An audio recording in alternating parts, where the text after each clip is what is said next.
We told CPR about our request, and you might do the same if you've included them in your will. You can learn more about becoming a legacy partner at CPR.org. Temperatures will be driving up and down over Metro Denver for the next few days. Highs in the 50s today, rising into the 60s around Denver tomorrow. Then cooler again Thursday, but warmer for the weekend. Metro area could get some rain tomorrow and on Thursday, too. This is Colorado Public Radio. Fort Collins, cloudy and 65 tomorrow. 60s around Pueblo and in Grand Junction. In the mountains, some rain and snow on Wednesday, and highs tomorrow in the 40s around Vail. Support for NPR comes from NPR member stations and from CarMax, offering more than 35,000 used cars and trucks, online and in stores from coast to coast. Learn more at CarMax.com. From Kaspersky, giving 400 million individuals and organizations the power to protect against cyber criminals, hackers, and other internet threats. Learn more at Kaspersky.com. That's KASPERSKY.com. And from the National Endowment for the Arts, art works. From NPR News, this is All Things Considered. I'm Melissa. And I'm Don Gagne. Tens of thousands of marchers walked up Fifth Avenue in New York City today for the nation's largest St. Patrick's Day parade.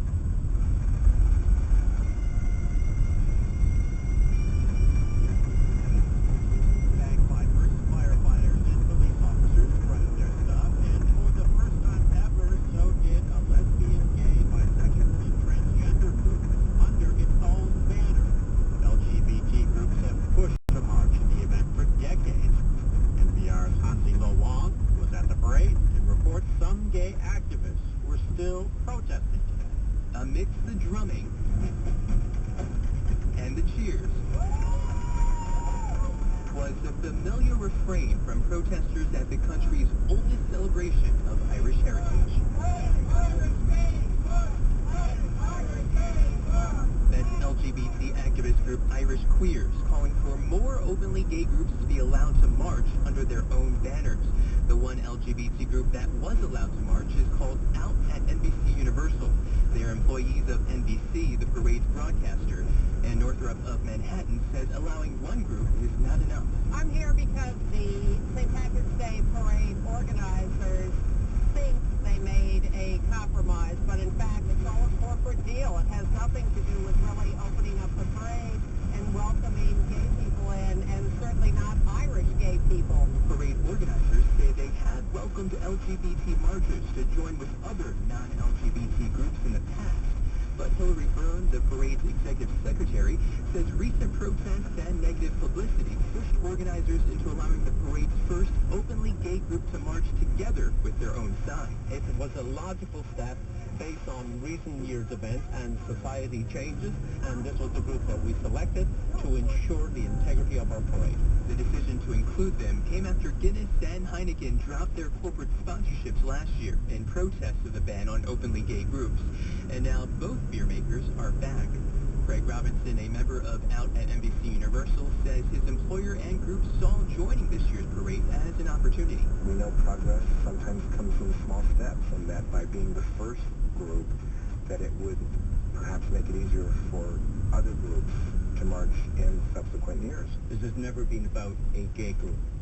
It's been about Irish LGBT people out and among our own community. Brendan Fay started his own LGBT-friendly parade called St. Pat's for All 15 years ago. It's become the go-to event for the current mayor of New York City, Bill de Blasio. He boycotted both last and this year's Fifth Avenue parade, despite the change by parade organizers. A change that doesn't sit well with parade-goer Ed Riley of New York's Westchester County. Gay groups should not be allowed in the parade because if you operate as a gay group, the immediate assumption is that you are fostering or encourage that type of activity. But for Stacy Decker of Middletown, New York, adding an LGBT group is welcome news, though she says she respects the views of more conservative parade organizers. I think it's great if everybody can be included, but I also think that they're entitled to their beliefs, and they shouldn't be forced to include everybody. The TV broadcast of the parade did not include every group in this year's parade. This year's only openly gay group was scheduled to start marching after the broadcast ended. Hansi Lo Wong, NPR News, New York.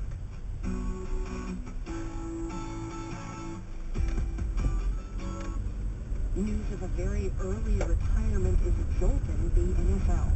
24-year-old linebacker Chris Borland says he's retiring after just one season with the San Francisco 49ers out of concern for his safety, in particular, fear of the effects of repetitive head trauma. I don't think it's worth the risk, Borland told ESPN's Outside the Lines. I just want to live a long, healthy life. It's a unique decision to me. I've done a lot of research of what I've experienced in my past, projected to what I would have to do to be the linebacker I wanted to be, and for me it wasn't worth the risk. Bill Barnwell has been writing about this story for Grantland, and he joins me now. Welcome to the program. Thank you. And Bill Borland was one of the NFL's top rookies last season. He had a great first year. Is this unprecedented to see a player step away from the game this early, and specifically citing the fear of brain injury? I don't believe there is a precedent. There are guys who have retired because of religious awakenings this early in their career, players who obviously have had actual injuries occur to them that they've retired as a result of those injuries. And there are players who have accrued some level of financial security, but nobody's retired for a proactive reason. Yeah, Chris Borland is not showing any symptoms, apparently, of neurological damage, but he told ESPN he read a lot, he talked with a bunch of concussion researchers, and he decided that this was the smart thing to do, as he put it, to stop banging his head. That's true, and you have a lot of NFL players and a lot of people around the NFL who have come out and supported Chris Borland. There really has not been much in the way of dissent from people who sort of have that old-time mindset that you have to be tough and play through injuries. That's mostly gone from the NFL. You know, it's worth pointing out here that Chris Borland apparently had just 2 diagnosed concussions. One way back in 8th grade playing soccer, another in high school, maybe one more during training camp with the 49ers. The real issue for him, I guess, was all of the subconcussive hits that are just an intrinsic part of the game of football. Right, and not only that, Chris Borland was a player who was undersized. He was a very physical player, but he was someone who had to use every ounce of strength he had and had to use his body in ways that other players simply don't. I really think he could have had a long career in the NFL if he'd been able to stay healthy and wanted to play in the NFL, but he was definitely someone who was at risk for more concussions just because of his size and the style of football he played.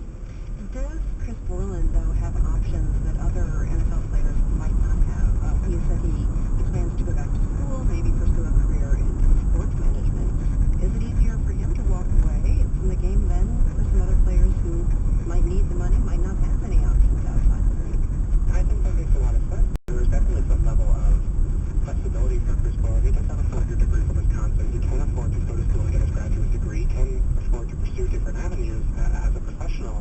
And not only guys who are younger who maybe don't have the money to go back to school or the experience or the skills necessarily, but guys who have been in the league for 7, 8, 9 years they're already beat up and banged up, and they might say, well, you know, I can't really go back to school. I'm kind of at the point now where I have to just get as much money as possible and develop some level of financial security for myself and my family before I quit playing football. Do you see long-term implications for the NFL here, Bill? I mean, a number of other players might anticipate doing the same thing in a way that would really jeopardize the future of the game, or is this an outlier? Well, it's sort of going to fall somewhere between those two extremes. I do believe that there will be other players besides Chris Borland who follow the same path. Players could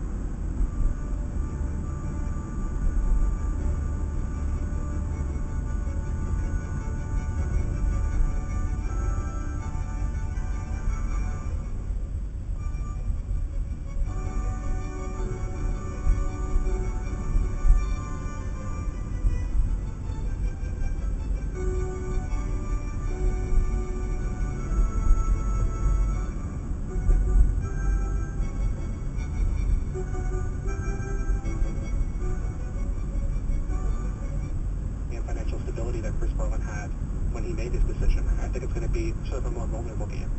Bill Barnwell, thanks so much for talking with us. My pleasure. Thanks so much. Bill Barnwell, staff writer with Grantland. We were talking about the retirement of 49ers linebacker Chris Borland at age 24 out of concern for his safety. It's NPR News.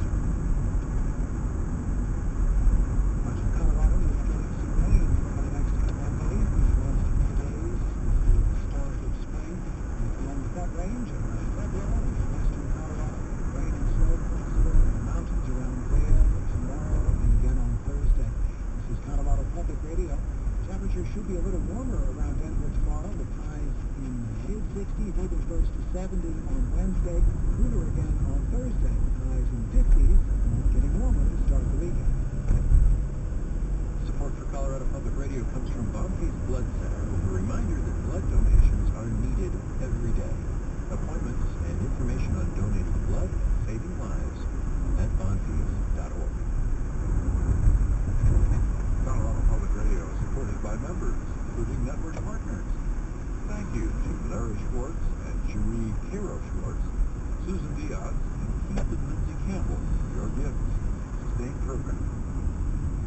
Some lawmakers want to ban red lights and speeding cameras. Among them, Colorado Congressman Ed Perlmutter, thinks the technology